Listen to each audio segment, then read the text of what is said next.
I'm supposed to be telling a tale for you this Halloween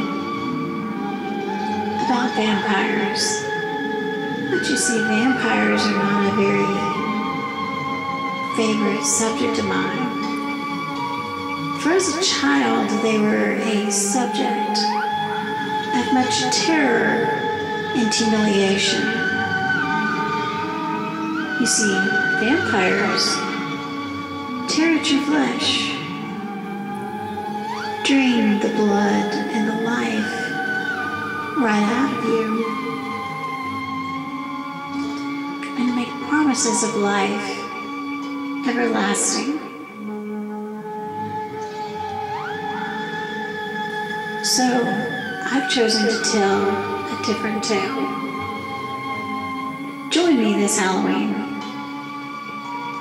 with the retelling of a classic tale.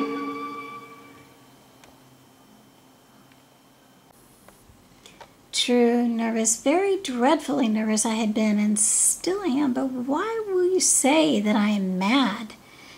The disease had sharpened my senses, not destroyed, not dulled them. Above all was the sense of hearing, acute. I heard all things in the heaven and in the earth. I heard many things in hell. How then am I mad? Hearken and observe how healthily or calmly I can tell you the whole story. It is impossible to say how first the idea entered my brain, but once conceived, it haunted me day and night. Object there was none, passion there was none. I loved the old man. He had never wronged me. He had never given me insult. For his gold I had no desire. I think it was his eye. Yes, it was this. One of his eyes resembled that of a vulture, a pale blue eye with a film over it.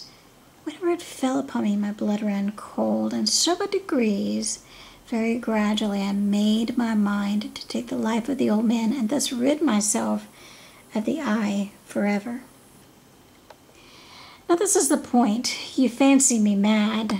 Madmen know nothing, but you should have seen me. You should have seen how wisely I proceeded, with what caution, with what foresight, with what dissimulation I went to work. I was never kinder to the old man than during the whole week before I killed him.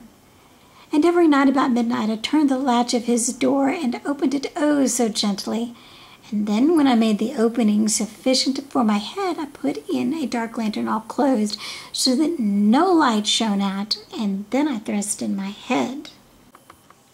Oh, you would have laughed to see how cunningly I thrust it in, moving it slowly, very, very slowly, so that I might not disturb the old man's sleep. It took me an hour to place my whole head in, within the opening so far that I could see him as he lay upon his bed. Ha! Would a man be so wise as this? And then when my head was well in the room, I undid the lantern cautiously, oh, so cautiously, for the hinges creaked. I undid it just so much that a single thin ray fell upon the vulture eye. And this I did for 7 long nights, every night, just at midnight. But I found the eye always closed, so it was impossible to do the work. For it was not the old man who vexed me, but his evil eye. And every morning when the day broke, I went boldly into the chamber and spoke courageously to him, calling him by name in a hearty tone and inquiring how he had passed the night. So you would see he would have been a very profound old man indeed to suspect that every night, just at 12, I looked in upon him as he slept. Upon the 8th night, I was more than usually cautious in opening the door. A watch's hand moves more quickly than did mine. Never before that night had I felt the extent of my own powers, of my sagacity. I could scarcely contain my feelings of triumph. To think that there I was, opening the door little by little, and he not even to dream of my secret deeds or thoughts. I fairly chuckled at the idea. And perhaps he heard me, for he moved on the bed suddenly as if startled. Now you may think I drew back, but no, his room was black as pitch, and the thick darkness, for the shutters were close fastened through fear of robbers. And so I knew that he could not see the opening of the door, and I kept pushing in on it steadily, steadily. I had my head in and was about to open the lantern when my thumb slipped on the tin fastening, and the old man sprang up out of bed, crying out, "Who's there?" I kept quite still, and I said nothing for a whole hour. I did not move a muscle, and in the meantime, I did not hear him lie down.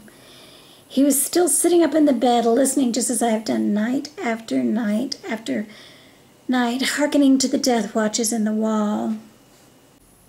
Presently, I heard a slight groan, and I knew that it was the groan of mortal terror.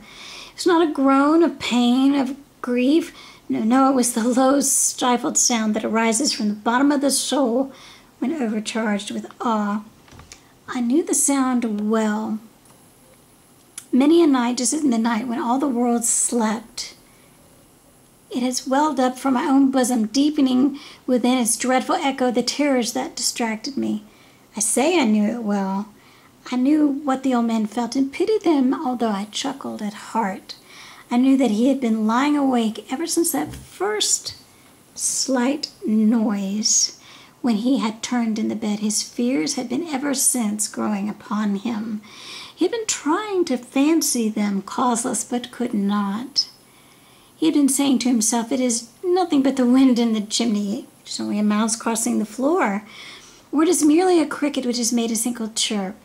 Yes, he had been trying to comfort himself with these suppositions, but he had found all in vain, because death, in approaching him, had stalked with his black shadow before him and enveloped the victim. And it was the mournful influence of the unperceived shadow that caused him to feel, although he neither saw nor heard, the presence of my head within the room. When I had waited a long time very patiently without hearing him lie down, I resolved to open a little, very little crevice in the lantern. So I opened it. You cannot imagine how stealthily, until at length a single dim ray, like the thread of the spider, shot out from the crevice and fell upon the vulture eye. It was open, wide open, and I grew furious as I gazed upon it. I saw it with perfect distinctness, all a dull blue with a hideous veil over it that chilled the very marrow of my bones. But I could not see nothing else of the old man's face or person, for I had directed the ray as if by instinct to precisely upon the damned spot. And now I have not told you that what you mistake for madness is but over-acuteness of the senses. I say there came to my ears a low, dull, quick sound, such as a watch makes when enveloped in cotton. I knew that sound well, too. It was the beating of the old man's heart. It increased my fury as the beating of a drum stimulates a soldier into courage.